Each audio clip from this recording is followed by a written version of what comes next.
بسم الله الرحمن الرحيم. الفاتحة إلى روح حبيبنا وشفيعنا سيدنا رسول الله صلى الله عليه وسلم وآله وأصحابه وأزواجه وإخوانه من الأنبياء والمرسلين، ثم إلى أرواح مشايخنا ولآبائنا وأمهاتنا ولمن له حق علينا، خصوصا صاحب هذا الكلام الحبيب عبد الله بن علوي الحداد، بأن الله يغفر لهم ويرحمهم ويعلي درجاتهم في الجنة وينفعنا بأسرارهم وأنوارهم وعلومهم وبركاتهم في الدين والدنيا والآخرة بسر الفاتحة. أعوذ بالله من الشيطان الرجيم. بسم الله الرحمن الرحيم. الحمد لله رب العالمين الرحمن الرحيم مالك يوم الدين، إياك نعبد وإياك نستعين، اهدنا الصراط المستقيم صراط الذين أنعمت عليهم غير المغضوب عليهم ولا الضالين آمين. بسم الله الرحمن الرحيم.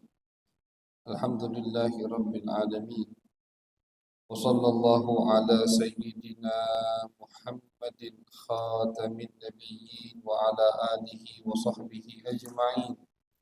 رب اشرح لي صدري ويسر لي أمري واحلل عقدة من لساني يفقه قولي. سبحانك لا علم لنا إلا ما علمتنا إنك أنت العليم الحكيم. أما بعد، قال الإمام الحبيب عبد الله بن علوي الحداد رحمه الله ونفعنا به وبعلومه وبعلوم مشايخنا وبعلوم سائر الصالحين في الدارين آمين، إلى أن قال: وذكر رضي الله عنه حديثا من أسر سريرة ألبسه الله رداءها، ثم قال: أي حسنة كانت أو سيئة، ويلبسه ذلك بالجملة لا بالتفصيل، هو أنه إذا أسر حسنا حصل له القبول عند الناس وأثنوا عليه خيرا، وإن أسر سيئا لم تقبله قلوبهم وأثنوا عليه شرا، وربما برز منه قليل أي مما أسر فاستدل به على الباقي من الأمرين وعرف به. Alhamdulillah, puji syukur kehadirat Allah Subhanahu wa Ta'ala, salawat dan salam kita haturkan kepada baginda besar Nabi Agung Nabi Muhammad sallallahu alaihi wasallam.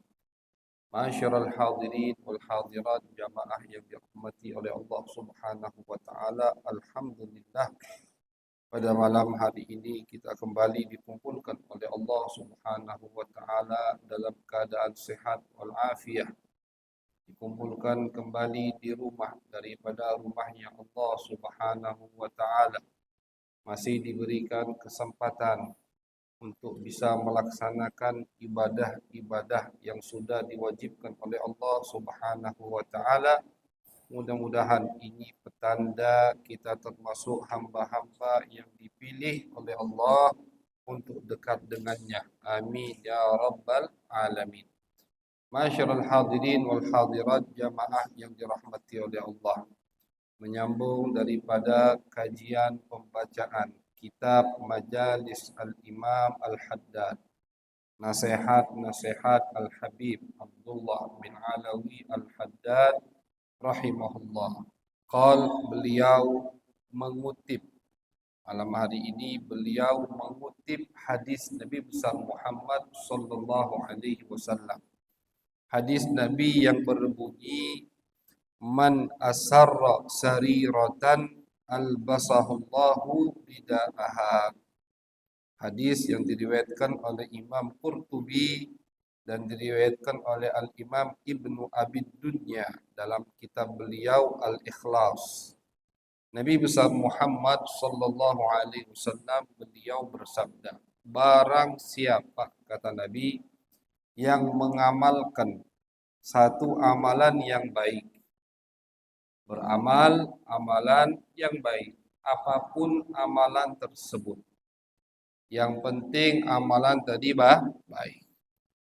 Tentunya ketika Nabi mengatakan amalan baik berarti baik koridor Nabi besar Muhammad sallallahu alaihi wasallam adalah baik tidak melanggar perintah syariat.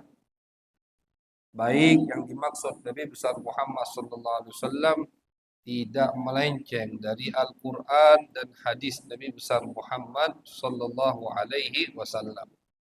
Nah, jadi kadang ada perbuatan baik tapi melanggar perintah syariat. Niatnya baik. Dia tadi melakukan ini amalan, dia kira amalannya baik. Tapi karena tidak mengikuti aturan syariat, maka dianggap tidak baik.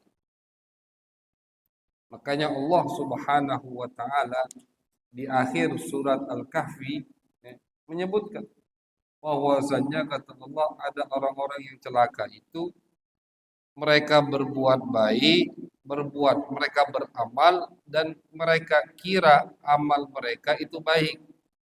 Padahal amalannya bukan amalan yang baik. Terkadang amalnya baik, yang dia lakukan itu bagus, tapi caranya tidak benar. Malahan kadang niatnya baik. Niatnya misalkan mau menolong orang lain. Cuman karena tidak mengikuti aturan syariat, akhirnya jadinya malah tidak baik. Nah, jadi apa yang dimaksud oleh Nabi perbuatan amalan baik, maksud Nabi amalan perbuatan yang baik adalah yang mengikuti aturan syariat Islam. Kita mau ada aktivitas apa saja harus mengikuti aturan Nabi besar Muhammad sallallahu alaihi wasallam. Dan alhamdulillah semua yang kita lakukan dari aktivitas-aktivitas yang mana misalkan rutin kita lakukan di bulan Maulid. Ini kita 1 bulan lagi masuk bulan Maulid, bulan kelahiran Nabi besar Muhammad sallallahu alaihi wasallam. Kita ada aktivitas perayaan Maulid Nabi. Baik atau tidak, lihat atau masukkan ke labnya syariat. Maulid ini diterima atau tidak oleh syariat. Kalau tidak melanggar perintah-perintah syariat, pondasi-pondasi agama, maka perbuatan maulid atau perayaan maulid adalah amalan yang baik. Tapi misalkan di perayaan maulid tersebut ada yang melanggar perintah syariat. Maulid, judulnya maulid, tapi dalamnya laki perempuan campur aduk duduknya. Misalkan sampingan, banyak yang maksiat di situ. Berarti maulid ini tidak baik. Walaupun judulnya maulid. Kenapa tidak baik? Karena banyak pelanggaran atau melanggar perintah syariat. Tapi misalkan maulid di masjid duduk laki-laki dan wanita dipisahkan. Tidak ada kemungkaran di situ. Isinya baca Al-Qur'an, baca ujian untuk Nabi Muhammad sallallahu alaihi wasallam, mendengarkan mau'izatul hasanah, nasihat. Habis itu makan-makan, ada yang mau akikah, ada yang mau sedekah, digabungkan sekalian di acara Maulid. Ini semua enggak ada yang melanggar perintah syariat. Satu persatu kalau kita masukkan ke labnya syariat, centang semua, bagus. Baca Quran, bagus. Kumpul di masjid, bagus. Dengarkan pujian untuk Nabi Muhammad atau memuji Nabi Muhammad, salawat kepada Nabi Muhammad, bagus. Dengarkan mau'izatul hasanah, nasihat dari yang pengisi acara, bagus. Ngasih orang makan, sedekah, nyenengkan tetangga, teman, bagus. Bagus semua kan? Berarti amalan baik. Nah, jadi baik atau tidak baiknya amalan bukan menurut pendapat kita atau pemikiran kita atau hawa nafsu kita, tidak. Baik atau tidak baiknya satu perbuatan harus mengikuti aturan syariat, aturan Allah, aturan Nabi besar Muhammad SAW. Bukan menurut kita, Pak. Oh, ini tidak cocok dengan pemahaman aku, sesat berarti. Tidak boleh. Ini tidak seperti yang aku dengar dari guruku, sesat langsung, tidak boleh. Yang boleh menyesatkan adalah syariat. Yang boleh mengatakan mereka lurus adalah syariat. Semuanya harus dikembalikan kepada syariat Allah Subhanahu wa taala. Tidak boleh sembarangan kasih hukum.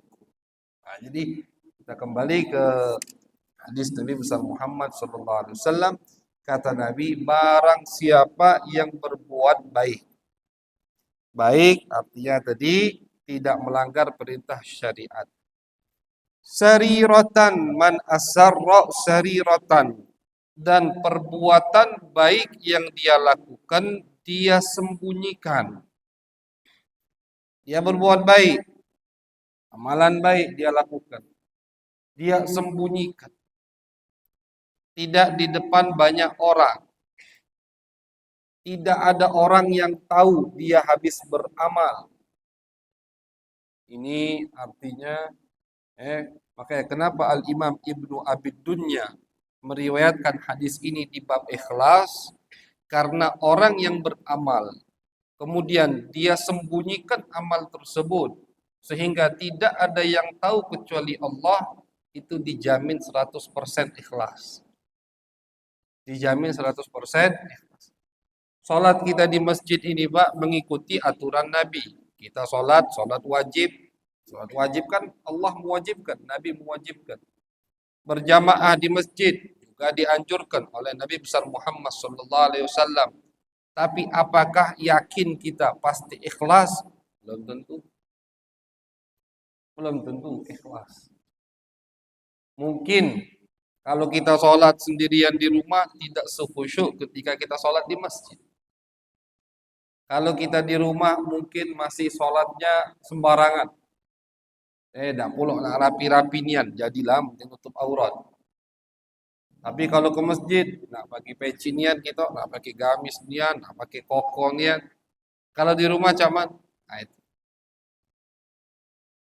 Tapi tetap kita harus ke masjid berjamaah melaksanakan anjuran Nabi Muhammad SAW. Oleh karena itu ulama mengatakan harus ada satu amalan yang kita lakukan.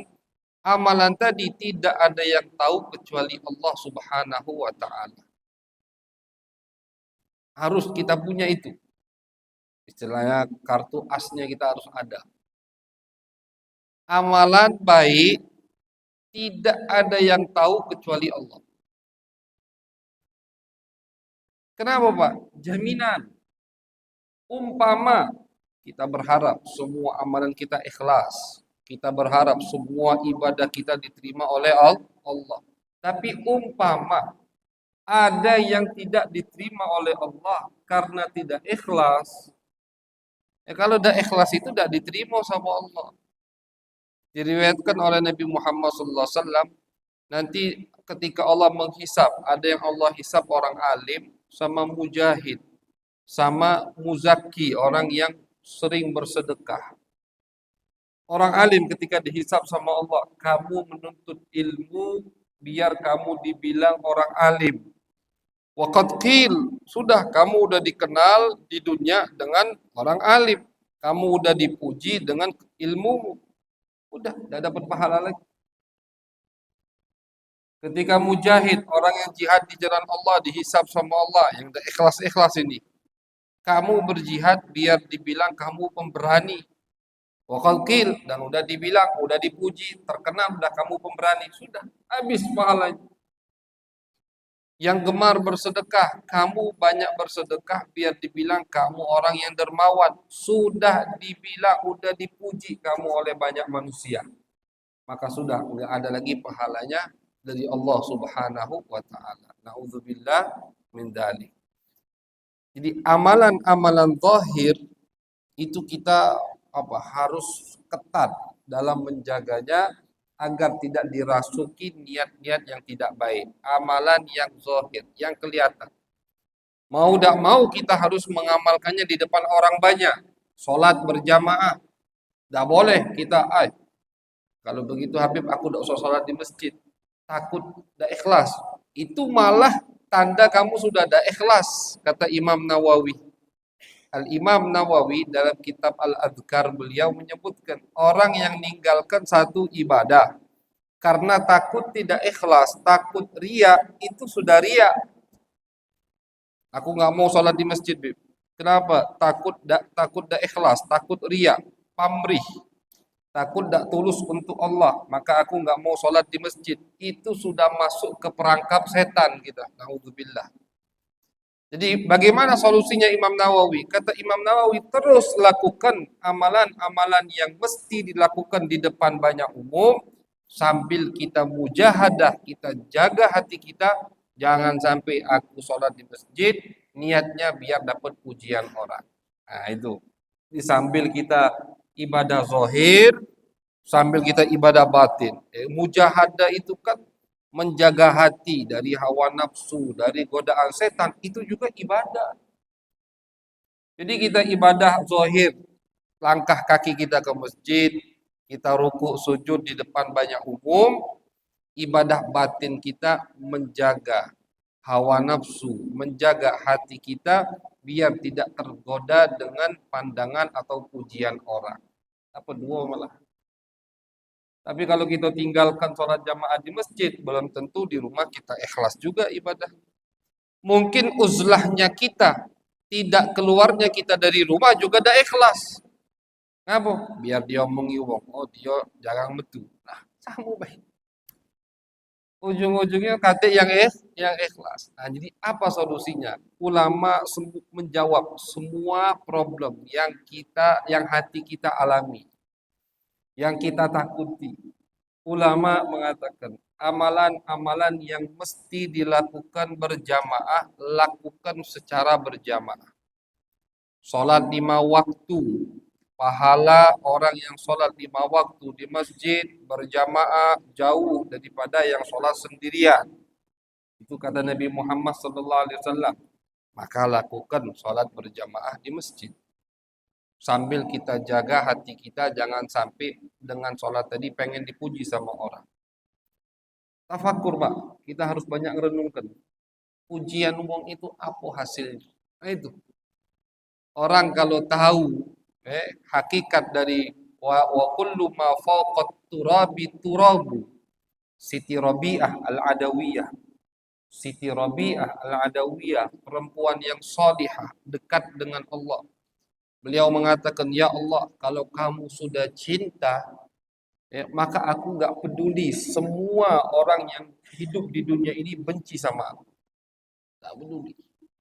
Yang penting kamu cinta ya Allah. Idza sahha minka wuddun fal kullu hayyinun wa kullu ma fawqa turabi turabu. Kalau kamu udah cinta, semua mau benci itu enteng. Tidak membebani aku ya Allah. Kenapa? Karena semua yang ada di atas tanah ini ya Allah adalah tanah. Semua yang ada di atas bumi ini, di atas tanah ini adalah kita dari tanah, dari tanah. Allah ciptakan Nabi Adam dari tanah.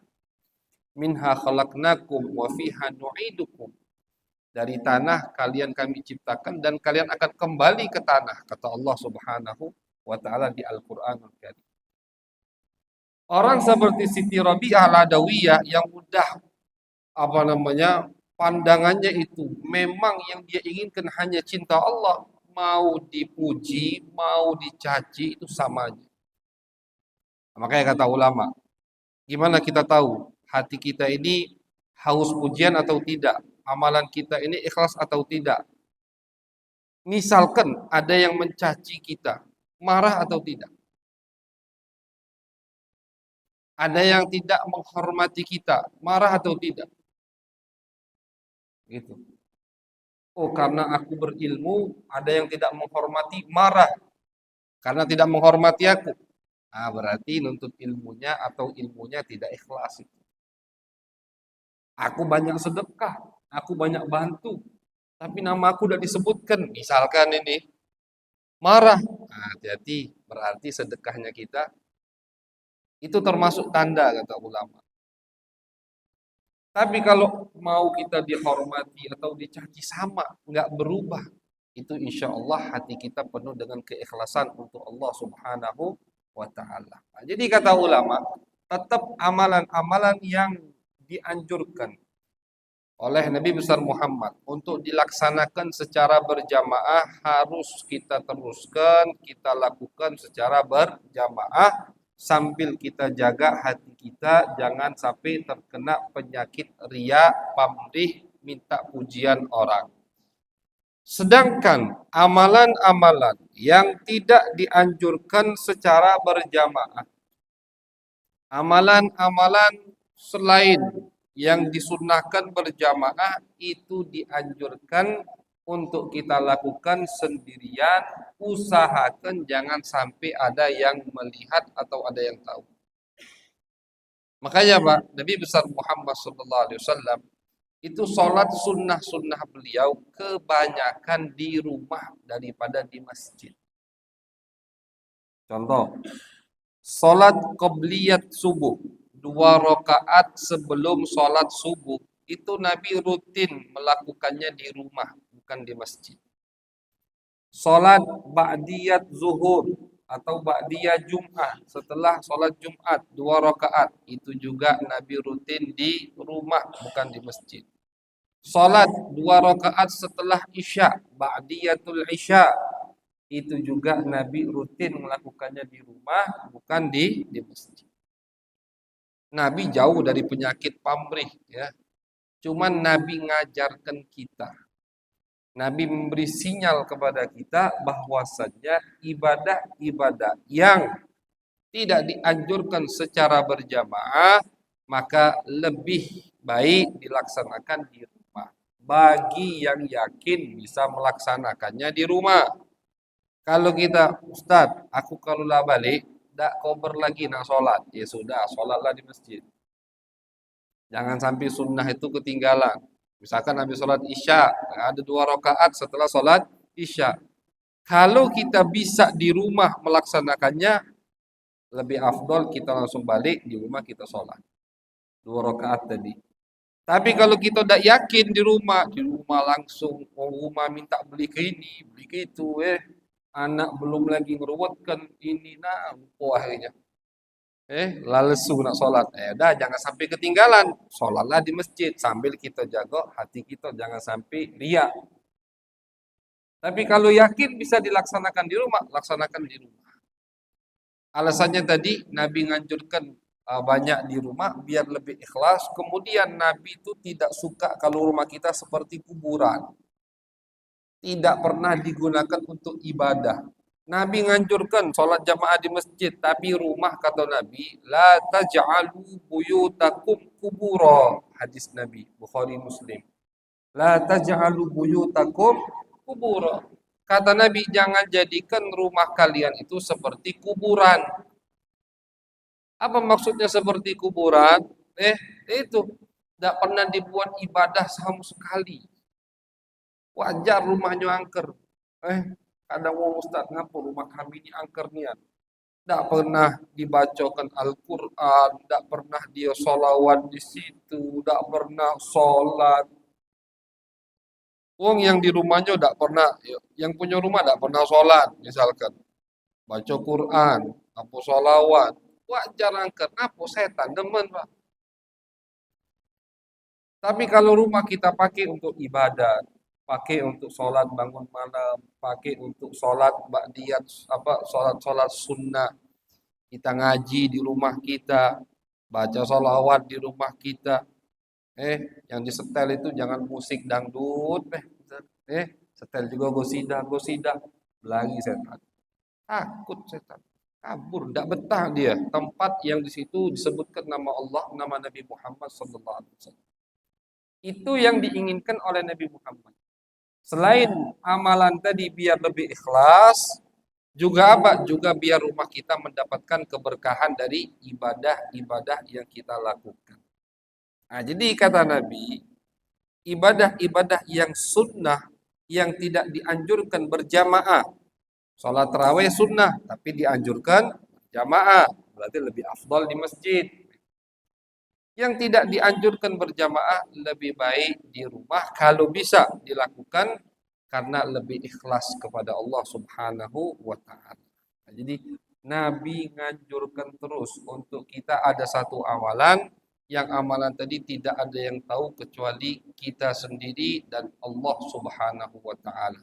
Dalam hadis lain Nabi besar Muhammad sallallahu alaihi wasallam beliau pernah berfirman, sab'atun yudhilluhumullah yaumal qiyamah yauma la dhilla illa bizillihi. Kata Nabi, kelak di hari kiamat di padang mahsyar. Kita ini Pak habis dibangkitkan sama Allah, dikumpulkan di padang mahsyar. Semua dari Nabi Adam sampai manusia terakhir dikumpulkan di satu hamparan sama Allah. Pada saat itu kata Nabi Muhammad sallallahu alaihi wasallam, matahari satu jengkal di atas kepala kita. Cuman keringetnya beda-beda. Ada yang katik keringet nian, berarti wong baik. Ada yang keringetnya sampai semato kaki, berarti ada yang kelelep. Nah, itu yang kebangetan. Beda-beda. Itu Nabi yang ngomong. Panas. Tapi kata Nabi ada 7 kelompok yang akan mendapatkan naungan Allah. Tidak kepanasan. 7 kelompok disebutkan sama Nabi. 7 kelompok ini salah satunya kata Nabi Muhammad, rajulun tasaddaqa biyaminihi fa akhfah hatta la ta'lama shimaluhu. Kata Nabi salah satunya orang yang bersedekah dengan tangan kanannya, dia sembunyikan sampai-sampai tangan kirinya nggak tahu tangan kanannya habis bersedekah. Ini perumpamaan. Saking dia sembunyikan sedekah tadi, tangan kirinya tidak tahu tangan kanan habis nginjuk uang. Artinya tangan kiri orang terdekatnya, keluarganya, apalagi temannya, apalagi wong sekampung. Kadang ada wong sedekah sekampung anget tahu. Ah itu disembah-sembahkan. Alhamdulillah tadi aku habis bersedekah, dia buat status di WhatsApp. Sudahlah kalau itu. Kata Nabi, dia bersedekah tangan kanan karena memang dianjurkan setiap amal-amal yang baik gunakan tangan kanan. Bersedekah amalan baik, amalan terpuji, pakai tangan kanan. Nah, kata Nabi, tangan kirinya itu tidak tahu tangan kanan habis bersedekah, saking disembunyikan. Makanya banyak daripada ulama yang beramal mobil khusus sedekah itu kati yang tahu. Kati yang tahu. Diceritakan ketika Al-Imam Ali Zainul Abidin, cucu baginda Nabi besar Muhammad SAW, meninggal dunia, itu 100 keluarga dari penduduk kota Madinah baru sadar ternyata selama ini mereka hidup dari sedekah Imam Ali Zainul Abidin. Sadarnya itu pas beliau meninggal. Tiap pagi mereka buka pintu rumah mereka, depan lawang tuh udah ada beras, dulu udah ada beras sana, gandum, minyak, kurma misalkan. Tiap hari 100 rumah Pak, bukan sedikit 100 rumah. Mereka tidak tahu siapa yang naruh ini. Cuman ini rezeki dari Allah, depan pintu kok ditaruh malam-malam, udah dipek.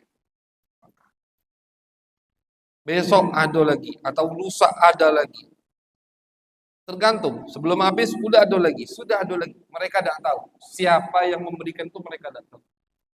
Sampai kapan mereka tahu? Sampai di hari Al-Imam Ali Zainul Abidin. Beliau ini putranya Imam Husain. Husain bin Ali bin Abi Thalib. Husain punya ibu Siti Fatimah, putri Nabi Muhammad SAW. Jadi Husain punya anak Ali namanya, Zainul Abidin. Itu pas beliau meninggal, besoknya mereka buka kati kosong. Baru sadar mereka, oh kemarin kan meninggal, tak tahunya wong yang biasa nunjuk kita ini Al-Imam Ali Zainul Abidin. Ketika beliau meninggal, besok pagi 100 rumah itu tidak dapatin lagi makanan di depan rumah mereka. Dan yang memandikan jenazah Ali Zainul Abidin bersaksi, aku melihat di punggung beliau itu ada garis hitam. Allah banyak mikul yang berat-berat. Beliau pikul sendiri. Bukan suruh budak. Beliau banyak budaknya, hamba sahayanya. Hamba sahayanya banyak tapi tidak. Dia bawa damai. Saking seringnya bawa bawaan yang berat sampai membekas hitam di punggung beliau. Ini katik yang tahu. Sampai kapan? Sampai beliau meninggal. Mereka jadikan amalan tersebut jaminan untuk menghadap Allah Subhanahu wa taala. Makanya harus ada gitu, Pak. Harus ada satu amalan yang kita lakukan dan tidak ada yang tahu kecuali Allah Subhanahu wa taala. Untuk menjadi apa? Untuk menjadi jaminan agar kelak ketika menghadap Allah ada yang kita yakin yang ikhlas untuk Allah Subhanahu wa taala. Mereka tuh begitu, bersedekah tapi tidak tahu mereka sedekah. Dan ulama mengatakan cara sedekah dan tidak tahu yang sedekah, tidak mesti kita harus nunjuk uang katik yang tahu, dah. Bisa dengan cara yang lain. Nah, ini termasuk adat ulama. Misalkan mereka beli barang dari yang butuh. Aduh, kakek-kakek misalkan di lampu merah jualan, jualan tisu. Kita nak beli, jangan ditawar lagi, Pak. Berapa kayak sih kok? 15.000. Ay, 15.000 dua lah kayak. Lawang tawar puluh. Lebihkan 15.000, kasih 20, tidak usah kembalian. Itu termasuk sedekahus sir, sedekah secara diam di diam. Jadi orang lihatnya kita beli. Orang lihatnya kita beli dari orang yang jualan itu. Tisu apa kayak apa itu. Tapi ternyata dalam pembelian tersebut ada sedekah yang tidak diketahui kecuali oleh Allah Subhanahu wa taala. Itu sedekahus sir. Sedekah secara diam-diam. Pahalanya kata Nabi. Nabi sebutkan salah satunya tadi dapat naungan. Yang kedua, tutfi'u ghadabar rabbi. Bisa memadamkan kemurkaan Allah Subhanahu wa taala. Allah murka itu bisa padam, bisa tidak murka Allah kalau apa? Kalau kita sedekah secara diam-diam. Sedekah secara diam-diam memadamkan kemurkaan Allah kata Nabi. Di padang mahsyar sebelum manusia dihisap oleh Allah itu lagi murka-murkanya Allah. Sampai-sampai para nabi pun tidak ada yang berani mengucapkan satu kalimat. Tadi itu di padang mahsyar.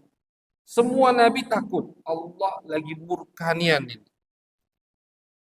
Kecuali Nabi Muhammad SAW yang berani memintakan syafaat di hadapan Allah. Nah, kemurkaan Allah itu kita tidak kena kalau kita banyak sedekah secara diam di. Kemurkaan Allah itu tidak kena dampaknya kita kalau kita di dunia banyak sedekah secara ya, tidak ada yang tahu. Jadi Nabi besar Muhammad sallallahu alaihi wasallam dalam hadis ini mengatakan barang siapa yang bersedekah, yang mengamalkan, bukan hanya sedekah, semua amalan. Amalan yang baik.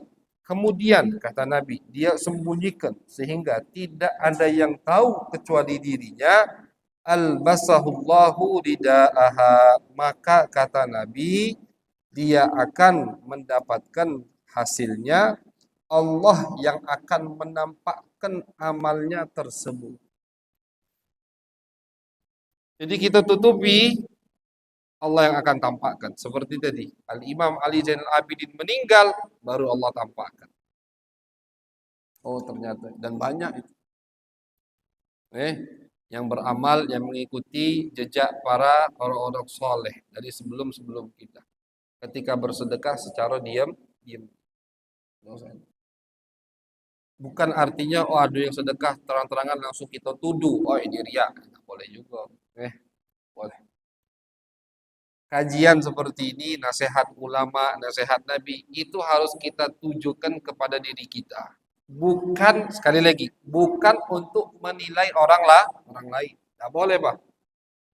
Oh, kata Nabi, atau kata Ustadz, yang sedekah terang-terangan, berarti itu tandanya ria. Setiap ada yang sedekah terang-terangan, oh ria dia nih, oh ria dia nih, oh ria. Nah, itu. Eh, jadi kajian seperti ini, nasihat ulama, nasihat Nabi, itu harus kita tujukan kepada diri kita untuk meluruskan batin kita, untuk meluruskan niat kita, untuk mendidik hawa nafsu kita, bukan untuk nilai wong lain. Kalau kita pakai untuk nilai wong lain, naudzubillah, berarti kita belum bisa ngambil manfaat dari nasihat-nasihat seperti ini. Ngapa? Ya dipakai buat nilai wong lain. Artinya dipakai untuk ngatur wong lain, tidak boleh. Urusan yang ikhlas atau tidak itu urusan sama Allah. Ada wong yang terang-terangan sedekah, tidak taunya ikhlasnya luar biasa. Bahkan ulama mengatakan untuk orang yang bakal banyak menirunya itu dianjurkan ketika sedekah terang-terangan.